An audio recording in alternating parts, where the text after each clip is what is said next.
Railway group D 2025 की जो भर्ती है, जिसका एग्जाम आप दे चुके हैं, लगातार सभी का प्रश्न है इसकी कट ऑफ क्या रह सकती है, क्योंकि लोग तो कह रहे हैं कि 75 प्लस जाएगी, 80 प्लस जाएगी, 85 90 तक जाएगी।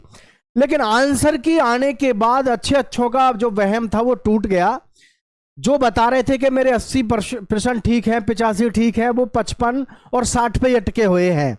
आपका रिजल्ट कब आएगा, कट ऑफ क्या रहेगी, बिल्कुल इसमें प्योर एनालिसिस देख लो। और बहुत सारे बड़े बड़े यूट्यूबर्स का भी हमने एनालिसिस देखा, कुछ का बहुत अच्छा लगा तो कुछ का बहुत ही अजीबो गरीब लगा। तो आइए पूरी जानकारी आपको इस वीडियो के माध्यम से देना चाहेंगे। और सबसे जो ज़्यादा ज़रूरी है वो है हमारा रिजल्ट को लेकर के। मैं एक बात और बता दूं, रेलवे ग्रुप डी का जैसे ही अब 8वां वेतन कमीशन लागू होगा सभी सरकारी नौकरियों में, इसका जो वेतन है कम से भी कम पहुंचेगा 65 से 70 हज़ार। और 65 से 70 हज़ार पहुंचने का मतलब है कि भैया सेंट्रल गवर्नमेंट की जॉब है, ये आप तभी तक मान रहे हैं रेलवे ग्रुप डी जब तक आपका सिलेक्शन नहीं हो रहा है। रेलवे ग्रुप डी तब तक ही है, जब आपका सिलेक्शन हो जाएगा, रेलवे ग्रुप डी नहीं, रेलबाई, जी रेलबाई में है, लड़का हो या लड़की रेलबाई में बोला जाएगा। देखो मैं आपको सीधा सीधा पहले बता दूं रिजल्ट को लेकर के, तो रिजल्ट में इसके में हमेशा से 2-2.5 महीने का समय लगता ही है, जो कि मैं आपको यहां पर स्पष्ट रूप से दिखाना चाहूंगा। पिछली कोई भी पुरानी भर्ती को देख लो, डायरेक्ट कभी भी ऐसे तुरंत रिजल्ट नहीं आता, समय लगता है। कितना लगता है उस चीज को आप देख लो। देखो जैसे सीबीटी एग्जाम हुआ था पिछला वाला 11 अक्टूबर 2022, कब हुआ था, 11 अक्टूबर 2022 को हुआ था। और जो रिजल्ट आया था 22 दिसंबर को, कब आया था, 22 दिसंबर 2022 को आया था। प्यारे साथियों यहाँ पर हमारा अक्टूबर था, ठीक है, अक्टूबर के बाद में आप देखिएगा 11 नवंबर यहाँ पर निकल गया, नवंबर के बाद दिसंबर, तब आपका रिजल्ट आया। समझ रहे। अब यहाँ पर मैं अब की इस भर्ती की बात करूं, 10 फरवरी को हमारा क्या हुआ है, एग्ज़ाम ख़त्म हुआ है। 10 फरवरी को, 10 फरवरी को एग्ज़ाम ख़त्म हुआ है, तो यानी कि हमारा 10 मार्च भी ऐसे ही जाएगा, 10 मार्च भी ऐसे जाएगा। और फिर हमारा यानी कि यहाँ से देखो कितने दिन बढ़ रहे हैं, 11 दिन। तो 11 दिन अगर इसमें बढ़ाएं तो 10 और यानी कि 21 अप्रैल, 21 अप्रैल 2026, मतलब सीधा सा है। अगर हम रिजल्ट की बात करें साथियों, तो जो हमारा रिजल्ट है रेलवे ग्रुप डी का, वो कब जारी होगा, लगभग 20-21 अप्रैल के आसपास, यानी अप्रैल के 3rd वीक में होगा। समझ पा रहे हैं, यानी कि 15 अप्रैल के बाद ही रिजल्ट आएगा। इसको आप हल्के में मत लेना, ये जो आंकड़े आपको हम दे रहे हैं ये आंकड़े वास्तविकता के साथ में है। पिछली वाली भर्ती को ध्यान रख के देखो आप, एमपी पुलिस में भी सेम यही आंकड़ा था। मैं आपको दिल्ली पुलिस ड्राइवर में भी यही आंकड़ा दिया है, दिल्ली पुलिस ड्राइवर का और आपका दिल्ली पुलिस कांस्टेबल का। तो जो हमारा रिजल्ट है वो तो पक्की बात है, अप्रैल से पहले आपको रिजल्ट देखने को नहीं मिलेगा। अच्छा, रिजल्ट तो अप्रैल में आ जाएगा, ठीक है जी। अब बात है कट ऑफ को लेकर के, जिसके बारे में बहुत सारी ऐसी बहम भरी बातें हैं कि जी कट ऑफ ये जाएगी, कट ऑफ वो जाएगी, बहुत सारी कट ऑफ को लेकर के। लेकिन जो कट ऑफ मैं आपको बताऊं, अगर आपके इतने मार्क्स बन रहे हैं तो आप अपना ये फिजिकल कंप्लीट कर लो, क्योंकि फिजिकल में बहुत बच्चा बाहर होता है, लड़का भी और लड़कियां भी। यहाँ किसी के भी मन में ये डाउट नहीं होना चाहिए कि लड़के और लड़कियों की रेलवे ग्रुप डी में हाइट कितनी ली जाती है।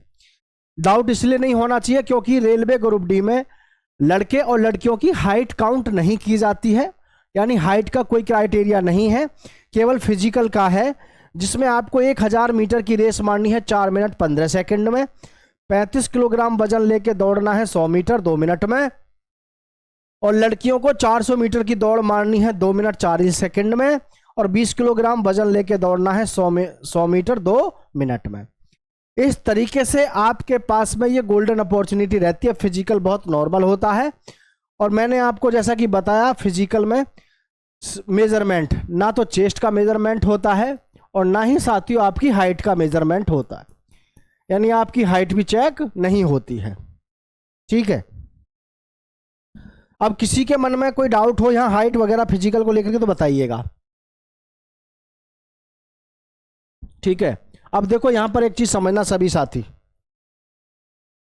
मैं वेतन के बारे में पहले भी बताया, वेतन ये सीधा सीधा देख लो, बेसिक पे 30,000 होने वाली है, 15,000 अलाउंस मिलेगा आपको डीए का, एचआरए हाउस रेंट अलाउंस मिलेगा 8100, कुल मिलाकर के आपकी जो तनख्वाह बनेगी 54,000 के आसपास, और जो फिक्स अमाउंट पहुंचेगा वो लगभग 65,000 के आसपास पहुंचेगा आपके एसी में यानी अकाउंट में। अब मैं बात करूंगा आपसे लगातार, जो आप सभी सोच रहे हैं कि जी फिजिकल की तैयारी कौन करे, जिसकी कितना स्कोर होना चाहिए। अब देखो सबने अलग अलग अपनी कट ऑफ बताई है, कोई 75 प्लस, कोई कुछ, लेकिन मैं जो कट ऑफ आपको बता रहा हूं, अगर आपका स्कोर भी ये है तो मैं आप सभी से कहना चाहूंगा कि फिर आप जो है अपने फिजिकल की तैयारी में लगो। फिजिकल की तैयारी में लगने का मतलब सीधा सा है, क्योंकि यहां पर आप समझना हमारे पास में जो कैटेगरी है जोन वाइज अगर हम बात करें, ठीक है, इसमें आपके दो हैं, एक कम है एक ऊंची है यानी जो हाई जाती है। इसमें यूआर, ओबीसी, एससी, एसटी और जी ईडब्ल्यूएस। ठीक है, UR, OBC, SC, ST, EWS, ये है आपकी कट ऑफ के बारे में ध्यान से समझना। ऐसे जोन हैं जिनकी हमेशा से कम जाती है। आश्चर्यचकित करने वाली आपको एक खबर लग सकती है, क्योंकि कट ऑफ वास्तव में कम ही जाती है। जैसे कम जाने वाले जो हैं, यूआर की मैं बात करूं यहां से तो आप देखिएगा इसकी जो कट ऑफ है लास्ट जो रहेगी हमारी, लगभग ये मान लो 67 तक लास्ट हो जाएगी, और शुरू की बात करें तो ये लगभग जो शुरू होगी हमारी 63 से शुरू होकर के 67 पे ख़त्म हो जाएगी। 67 भी हालांकि ज़्यादा ही है, लास्ट 55-65 पे ख़त्म हो जाएगी। ओबीसी में मैं बात करूं तो लगभग 60 से शुरू होकर के लगभग 63 पर। एससी में अगर हम देखें तो लगभग ये 55 से शुरू होकर के लगभग जाएगी आपकी साथियों 60 के आसपास तक। एसटी की बात करें तो लगभग यही आपका 52 के आसपास या 51 के आसपास, और जी 54 तक। ईडब्ल्यूएस में सेम वही प्रोसेस, 59 से लेकर के लगभग 62 तक, क्योंकि ईडब्ल्यूएस और ओबीसी ज़्यादा फर्क नहीं मिलता। ये जो मैं आपको बता रहा हूँ ये वो मार्क्स बता रहा हूँ जो अभी आपने आंसर की में चेक किए विदाउट, मैं तो आपको विदाउट नॉर्मलाइजेशन बता रहा हूँ। ठीक है, विदाउट नॉर्मलाइजेशन। ये तो वो है जिनकी कम जाएगी, ये वो है जिनकी सदैव हाई जाती है। सदैव कैसी जाती है? ये वो जोन रहेंगे जिनकी सदैव हाई जाती है। हाई में अब देख लो आप, लगभग हमारी जो कट ऑफ रहेगी हाई में 71 से लेके लगभग 72, और जी ओबीसी में लगभग आपकी 68 से लेकर के लगभग 70 तक, 68 से शुरू हो जाएगी। और जी एससी की जो है हमारी लगभग ये रहेगी एससी की, जैसे कि यहाँ पे 68 है तो ये रहेगी लगभग आपकी 64 से लेकर के लगभग 68 तक। और एसटी में बात करें तो लगभग आपकी 67 भी वैसे नहीं जाएगी, क्योंकि एसटी की तो बहुत कम ही रहेगी। एसटी में मेरे साथियों लगभग आपकी रहेगी 58 से लेकर के लगभग 62 तक। और ईडब्ल्यूएस का तो सेम प्रोसेस रहता ही है आपका, लगभग 66 से लेकर के लगभग 68 तक। ये जो कट ऑफ है ये वो है जो आपको फिजिकल के लिए देखने को मिलेगी। और अगर हम बात करेंगे जी फाइनल कट ऑफ क्या रहेगी आफ्टर फिजिकल, तो उसमें थोड़ा सा आप समझदार हैं कि भाई ये नहीं पता चलता कि जिसके ज़्यादा अच्छे नंबर हैं वो फिजिकल में बाहर हो गया, यानी फिजिकल तक की तो नहीं पता चल पाती है। तो उसके विषय में बाद में जब आंकड़े आते हैं कि कितना बच्चा फेल हो रहा है कितना पास हो रहा है, वो सब तब पता चलता है। बाकी मैं आप सभी को ये कहना चाहूँगा, अगर आपका स्कोर यहाँ से शुरू है 52 से SC ST में, 52 से लेकर के अगर आपका 55 तक SC ST में, दोनों में से कोई से भी एरिया में है आप, तो फिजिकल की तैयारी आपको करनी ही है। और जर्नल का बालक है जिसके 65 के आसपास है, ये तो मैंने एक आपको आंकड़ा दे दिया कि भाई इस तरीके से आपको समझना चाहिए। मैं अगर जनरल के लिए कहूं कि फिजिकल की तैयारी, तो 65 से लेकर के जिसके भी 65 प्लस है या 65 है उनको तैयारी करनी चाहिए। ओबीसी वाले बच्चे में जिसकी 60 के प्लस है उसको तैयारी करनी चाहिए।